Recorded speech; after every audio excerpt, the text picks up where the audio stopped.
CISF constable की हत्या हो गई है और उनके पूरे यूनिट के लोग आए, उनको अंतिम यात्रा में शामिल हुए, उनको श्रद्धांजलि दिए और माननीय मंत्री महोदय यहाँ तक नहीं आ पाए। तो कहीं ना कहीं ये बहुत बड़ी चूक है उनकी भी कि उनके क्षेत्र में एक पुलिस के जवान, एक सिपाही की, एक सेना के जवान की हत्या हो जाती है।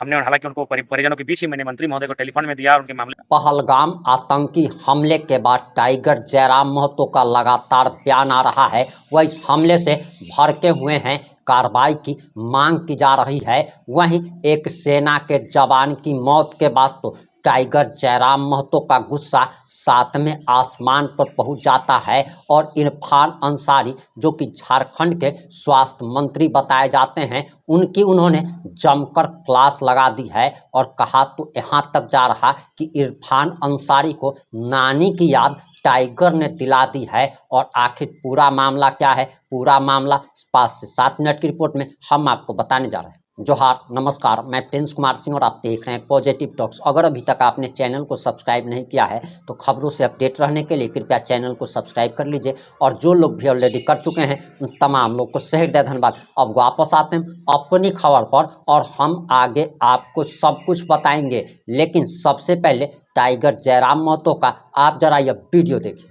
पहलगाम में जो घटना घटी, इसको लेकर क्या कहेंगे, किसकी चूक कहेंगे? बड़ा ही दुर्भाग्य है, एक अमानवीय घटना कह सकते हैं। मानव का तो सोच ऐसा नहीं होना चाहिए कि मानव दूसरे मानव का केवल मजहब के आधार पर हत्या कर देना, ये कहीं ना कहीं अमानवीय कृत्य था। इसमें निसंदेह जो आतंकी संगठन है उनका मनोबल तो जरूर उस दिन काफी बढ़ा हुआ था और कहीं ना कहीं जब विषय जब आता है आतंक का तो केंद्र सरकार की रिस्पॉन्सिबिलिटी होती है।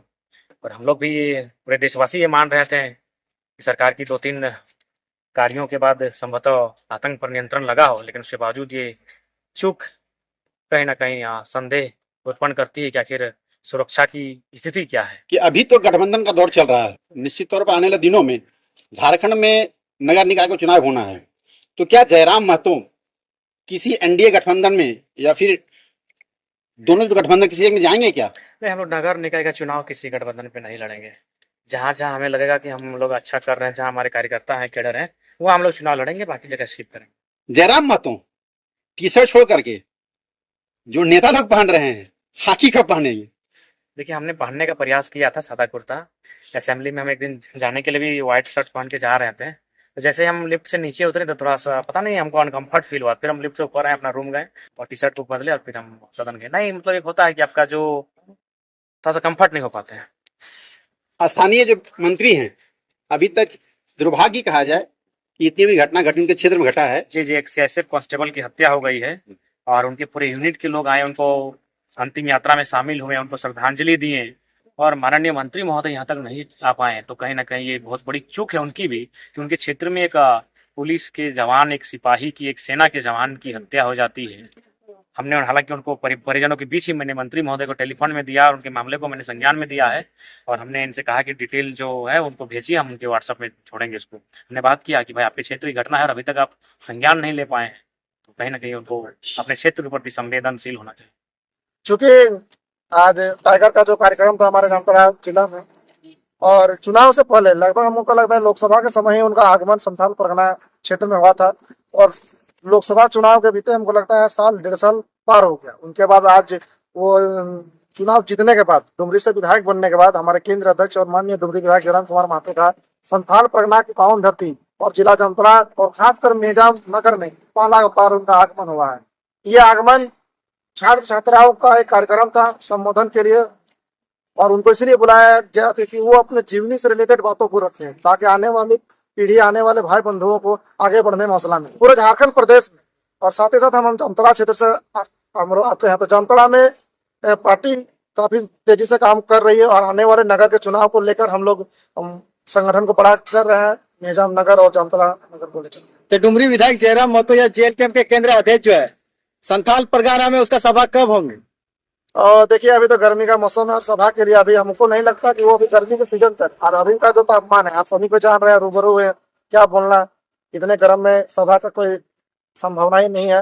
खासकर हमें तो आज हमारे लिए, हमारे सभी जामताड़ा वासी के लिए और हमारे जामताड़ा के जिला टीम के लिए गर्व का विषय है कि माननीय जी का कदम आज हमारे विधानसभा क्षेत्र में पहलगाम आतंकी हमले पर एक बार फिर से बड़ा बयान दे दिया है। उन्होंने साफ तौर पर खुलासा कर दिया कि आखिर किसकी चूक थी। वहीं इरफान अंसारी को उन्होंने नानी याद दिला दी है, उनकी जमकर क्लास लगा दी है। और जयराम महतो का गुस्सा सातवें आसमान पर पहुंच जाता है जब टाइगर जयराम महतो को पता चलता है कि सेना के एक जवान की मौत हो गई है और जामताड़ा के विधायक और वर्तमान में झारखंड सरकार के स्वास्थ्य मंत्री इरफान अंसारी ने अभी तक इस घटना के बारे में कोई संज्ञान नहीं लिया है। सवाल तो खड़ा करना लाजमी बनता है, क्योंकि आपके क्षेत्र की जनता को अगर किसी प्रकार की तकलीफ होती है, आपके क्षेत्र का कोई व्यक्ति अगर सेना में जवान है और देश के लिए लड़ाई लड़ रहा है और वो अगर शहीद हो जाता है,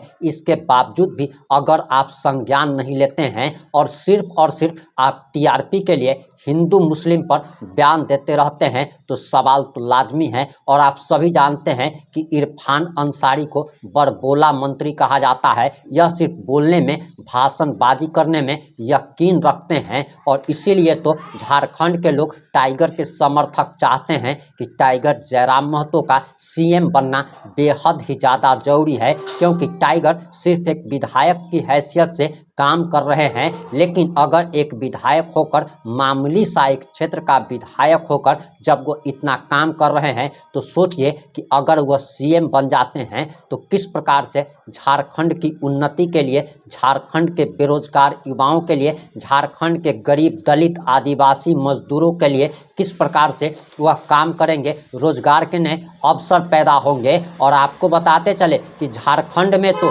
इतना सारा खनिज संपदा है और प्रकृति ने इतने खनिज संपदा से नवाजा है, इसके बावजूद भी झारखंड गरीब प्रदेश में आता है। वहाँ पर गरीबों की संख्या ज़्यादा है, अशिक्षितों की संख्या ज़्यादा है, अशिक्षित लोग ज़्यादा से ज़्यादा हैं, जिस कारण ही ये सब कुछ हो रहा है। जैसा कि आप सभी जानते हैं कि जहाँ भी सरस्वती का वास नहीं होगा वहाँ लक्ष्मी तो आ ही नहीं सकती है। और सरकार ऐसे ही मैया सम्मान योजना जैसे योजना देकर और 2500 रुपया का लालच देकर वोट बटोरती रहेगी, क्योंकि लोगों को तो ये पता है, इसके साथ ही साथ सरकार को भी ये बात पता है कि हम काम करें अथवा न करें, लेकिन अगर हम लालच देंगे तब हम लालच देकर वोट लेकर, यानी कि नोट से वोट खरीदकर सीएम बन सकते हैं। और ये हेमंत समर्थकों को ये जो एक तरीके से गलतफहमी है कि झारखंड में जो सरकार इनकी दोबारा लौटी है ये लोकप्रियता के कारण लौटी है, तो आपको बताते चले कि ये किसी प्रकार की किसी